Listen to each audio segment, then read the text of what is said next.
Baru Kamil menunjukkan bahwa kita tuh 16 nggak gede-gede, nggak kecil-kecil amat loh. 16 dari 200 masih ada 17, 18, 19 sampai ratusan di belakangnya. Tetapi Indonesia itu 16, berarti cukup besar gitu ya dibandingkan dari 200.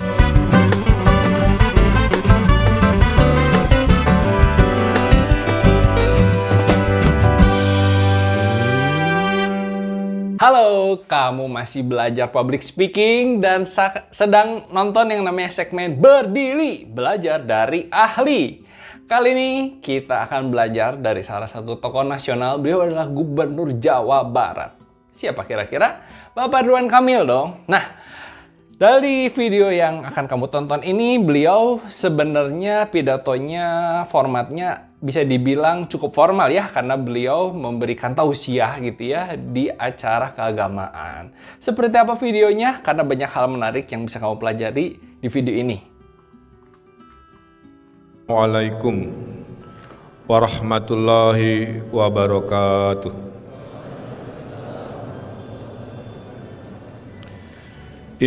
Oke, kita mulai dari pembukaannya. Nah, pembukaannya Bapak Ridwan Kamil itu menarik ya. Pada saat kita mulai dari awal, kita alangkah baiknya mengucapkan salam seperti Assalamualaikum. Tetapi catatannya adalah kamu pasti sering banget ngedengar pada saat kita mengucapkan salam. Kalau Assalamualaikum kan alangkah lebih baik kalau kita dibalas lagi dengan hal yang sama. Assalamualaikum, terus dibalas dengan Waalaikumsalam. Yang harus kamu perhatikan adalah beliau menunggu sampai para audiens atau para penonton menyelesaikan jawabannya atau balasannya. Nah, itu adalah hal yang penting banget. Berarti kita menghargai suara dari audiens, menghargai jawaban dari audiens ya. Kamu harus lakukan itu.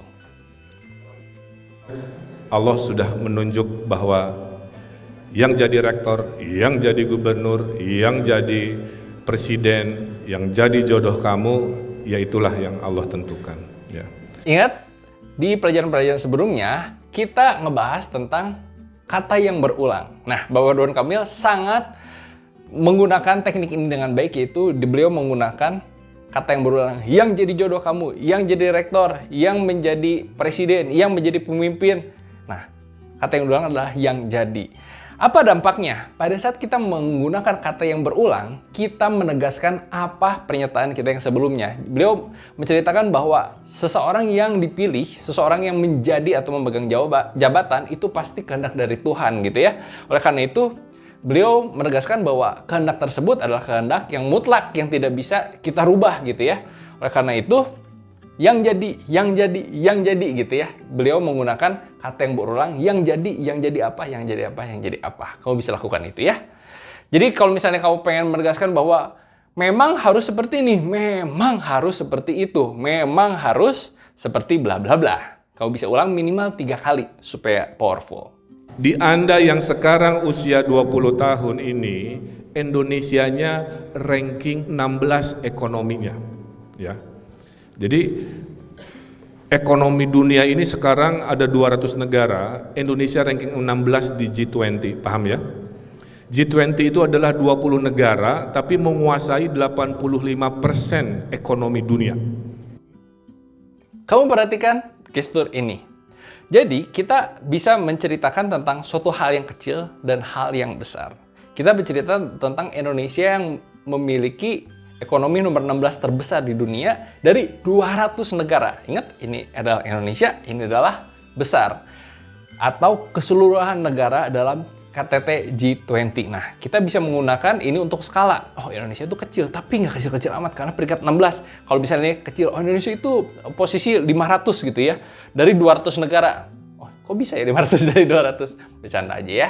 Jadi maksudnya ini kecil banget dibanding suatu hal yang besar, tetapi tidak. Baru Kamil menunjukkan bahwa kita tuh 16 nggak gede-gede, nggak kecil-kecil amat loh. 16 dari 200 masih ada 17, 18, 19 sampai ratusan di belakangnya. Tetapi Indonesia itu 16, berarti cukup besar gitu ya dibandingkan dari 200. Mantap. Anda semua harus jadi golongan tangan di atas, golongan berilmu, golongan yang menjadi mesin negara. Amin. Syarat kedua adalah ekonominya harus ekonomi unggul. Ekonomi unggul itu 1, ekonomi digital, 2, ekonomi hijau, 3, ekonomi kreatif, dan 4 adalah ekonomi hilirisasi industri. Kalau 4 itu dikuasai, Nah, ingat, kamu bisa dan harus nih belajar dari sekarang nyobain bahwa kita menggunakan, kalau misalnya ada 4 hal kita menggunakan 1, 2, 3, 4. Coba kamu praktekkan, silahkan 1, 2, 3, 4. Boleh tangan kiri, tangan kanan. Dan ini bisa menunjukkan yang pertama yaitu adalah tentang kita harus ekonomi kreatif, misalnya gitu, ekonomi unggul. Nah, kita kembali ke yang pertama ini. Maksudnya apa nih yang pertama? Ekonomi unggul gitu kan ya. Oke, yang kedua adalah ekonomi hijau. Nah, ekonomi hijau ini penting banget. Tapi tidak berbeda dengan ekonomi yang pertama gitu ya. Kita harus juga memperhatikan ekonomi yang kedua. Ekonomi apa itu? Ekonomi hijau. 1, 2 gitu ya. Dan ketiga dan keempat. Nah, kamu bisa menggunakan tangan, menggunakan jari-jari untuk menunjukkan angka. Dan kita bisa recall gitu ya. Kalau bisa kamu ingat, jadi yang kedua ini adalah hal yang paling penting sebenarnya dari keempatnya. Yang kedua itu apa? Ekonomi hijau ya. Kamu ingat ya. Hanya dengan menunjukkan jari saja. ini ada 2 golongan. Golongan pertama melihat perbedaan sebagai sumber kebencian. Yang kedua melihat perbedaan sebagai rahmat, sebagai keberagaman kekayaan. Oke, ini akan sangat powerful banget kalau kamu menggunakan 2 atau perbandingan menggunakan 2 posisi tangan. Jadi, Bapak Ridwan Kamil mencontohkan ini adalah golongan yang melihat keberagaman sebagai ancaman. Tapi yang satu lagi adalah suatu hal yang menganggap keberagaman adalah suatu rahmat. Nah, maksudnya apa? Jadi, ini kan pasti 2 kubu yang berlawanan. Kan ini dengan catatan ini cuma 2 ya. Cuma 2 yang dilawankan. Kalau misalnya ada 3 hal gitu ya. Hal pertama, hal 2, hal ketiga. Lihat pada saat kita versus atau membandingkan 2 hal, nah kita bisa menggunakan 2 tangan. Jadi inilah hal yang baik, ini hal yang positif. Dan ini adalah hal yang buruk, ini adalah hal yang positif. Karena kalau kita mirroring, ini adalah biasanya posisi kirinya kalian yang sedang menonton, ini adalah posisi kanan kalian yang sedang menonton. Nah, kita bisa menggunakan ini untuk bolak-balik gitu ya.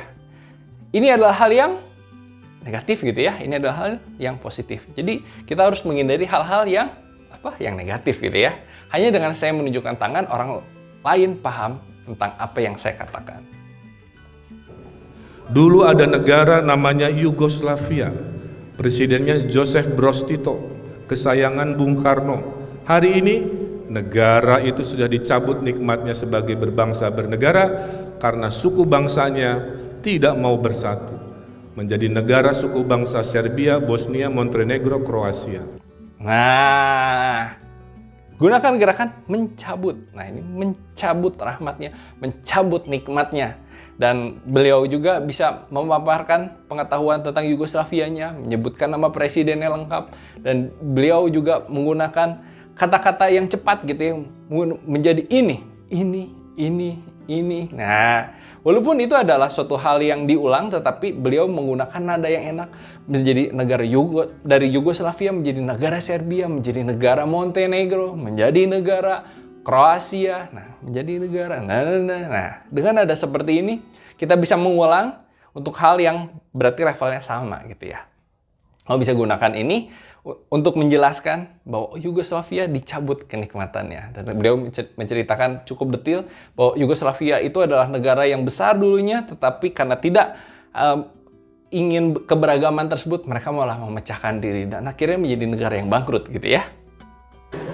Heboh dulu katanya Pak Ridwan ke UGM, saya bilang kok nggak ada yang ngabarin, tapi kalau nolak saya nggak enak kan, kalau nggak dicoblos gimana kan, dan sebagainya.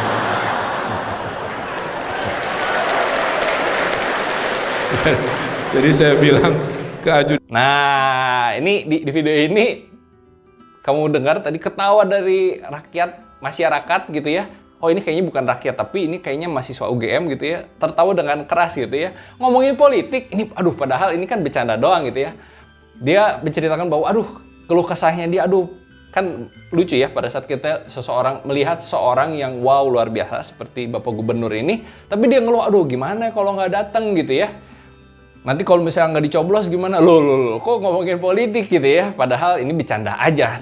Para mahasiswa di sana pasti tahu lah bahwa aduh kita mah yang namanya Jawa Tengah kayaknya memilih Jawa Barat kayaknya kejauhan deh. Milih yang Jawa Tengah aja dulu gitu ya.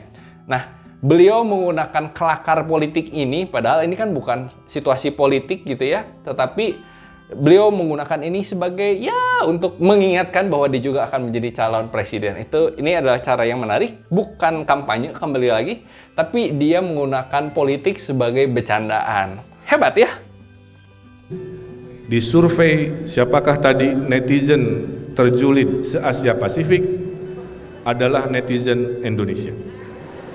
Surveinya oleh Microsoft, diserbu itu akun Microsoft oleh netizen dengan ribu-ribu komen sampai akun Instagramnya tutup, Pak, membuktikan memang julid. Ya. Penuh dengan jokes ya, bahwa Ridwan Kamil ini ada salah satu jokes yang kena banget.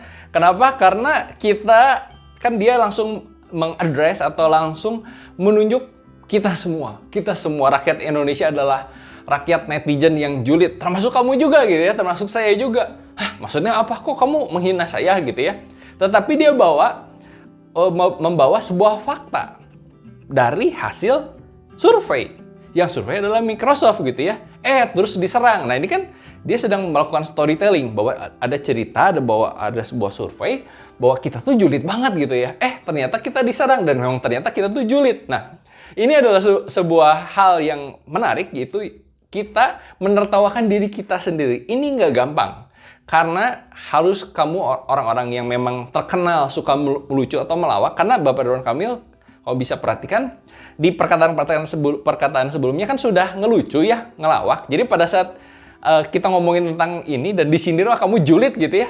Pasti bercanda gitu ya. Jadi kamu harus mencairkan suasana, penting banget. Jadi pada saat kamu membuka presentasi, membuka suasananya, itu harus humble dulu. Bahwa orang juga kalau misalnya sudah merasa friendly, merasa ini mah orangnya nggak sombong, dibecandain aja, diomongin julid aja nggak akan tersinggung gitu ya. Kalau bisa perhatikan, dan teknik ini sebenarnya jujur tidak gampang, hanya orang-orang hebat yang bisa melakukannya. Satu anak kecil SD, untuk membuktikan survei ini benar. Kang Emil, Pak Emil, saya nyumbang 10.000, hari ini saya tidak jajan. Demi rohingya anak SD. Yang kedua, Kang Emil, saya nyumbang 100.000, tapi titip doa orang tua saya yang sudah meninggal. Ada. Yang ketiga, Pak Ridwan, saya nyumbang 1 juta, ibu-ibu ya. Ini saya jual cincin Pak Ridwan, ngasih tahu dari mana datangnya uang sedekah. Penjualan cincin Pak Ridwan dari pemberian mantan yang kawin duluan. Nah, ketawa lagi nih, lucu lagi nih. Beliau menggunakan jokes gitu ya. Kayaknya beliau belajar stand up comedy. Beliau menggunakan teknik rule of three. Rule of three yaitu adalah 1 hal yang benar, 2 hal yang benar, 3 hal yang ngaco gitu ya. Karena kita akan digiring, oh iya, benar ya bahwa yang satu adalah anak kecil yang benar-benar bersedekah dengan tulus sekali. Aduh, terenyuh kita. Terus yang kedua adalah ibu-ibu, anak muda gitu ya, yang memang juga membuat kita terenyuh gitu, menyisihkan uang jajannya gitu ya. Dan yang ketiga juga, wah, menyisihkan uang cukup besar, yaitu 1 juta. Tapi ternyata asalnya dari mantan yang malah nikah duluan. Nah, ini kan lucu banget. Apaan sih? Ini kan sebuah hal yang bisa dibilang juga sinisme gitu ya. Aduh, ngetawain orang yang, kayaknya itu harusnya nggak pantas diketawain, tapi lucu juga gitu ya. Ada seseorang yang ditinggal kawin, terus cincinnya malah dijual. Terus dijadikan untuk sumbangan gitu. Wah, nggak apa-apa, ini bagian dari bercandaan saja, dan beliau sangat ahli di bidang ini. Bisa pelajari ya, rule of three. Jadi yang pertama adalah kamu gunakan hal yang biasa saja, yang wajar. Yang kedua juga mendukung pernyataan yang pertama. Dan yang ketiga adalah suatu hal yang ngaco sekali gitu ya. Bisa dicoba. Kembali lagi, SDM, inovasi, itu yang menjadi kekuatan kita. Terima kasih, itu yang bisa saya sampaikan. Saya tutup dengan pantun sedikit. Ikan hiu makan permen, I love you keluarga besar UGM. Nah, beliau menutup dengan budaya kita yang menarik, yaitu pantun. Memang di luar negeri kalau menurut saya kayaknya nggak ada ya. Menurut kamu gimana? Ada nggak sih di luar negeri budaya menggunakan rima bahasa seperti ini? Ini seperti puisi, tapi memang Melayu ini keren banget. Bahasa Indonesia tuh keren banget. Kita punya yang namanya puisi pendek yang disebut dengan pantun, walaupun ini bentuknya adalah karmina ya. Kalau 2 kalimat itu adalah karmina atau pantun kilat. Walaupun ini nggak nyambung gitu. Ada ikan hiu makan permen, I love you UGM.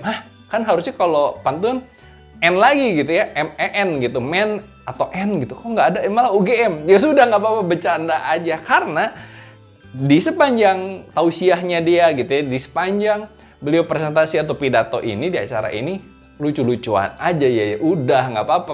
Nanti dipantunnya juga dibuat meleset atau ngaco juga ya sudah. Kadang-kadang kita bisa menggunakan ini karena yang penting adalah lucu-lucuan, seru-seruan. Karena ngapain lah, yang namanya kita dengerin pidato itu terlalu serius dan akhirnya kita nggak nyambung ya kalau misalnya kita mendengarkan satu pelajaran itu malah terlalu serius, terus malah kita jenuh, malah kita ngantuk, malah kita nggak belajar. Sebuah lecture atau sebuah presentasi yang penuh dengan bercanda ini bikin kita tetap on, tetap konsentrasi, tetap melek, dan kita bisa belajar banyak. Oke? Kamu bisa belajar dari tokoh-tokoh yang lainnya. Kita akan pelajari mereka, cara mereka berbicara, cara mereka berpidato, gestur tangan, dan banyak hal. Kau bisa melihat salah satu tokoh idola kamu di channel ini, dan kamu juga bisa komentar kira-kira apa yang kelewat ya dari saya. Karena saya yakin ada hal yang pasti saya lupa untuk mengucapkan atau menceritakan pelajaran apa dari video yang kita tonton bersama ya. Tulis di kolom komentar untuk kita diskusi, dan sampai ketemu di video selanjutnya bersama Berdiri Belajar dari Ahli.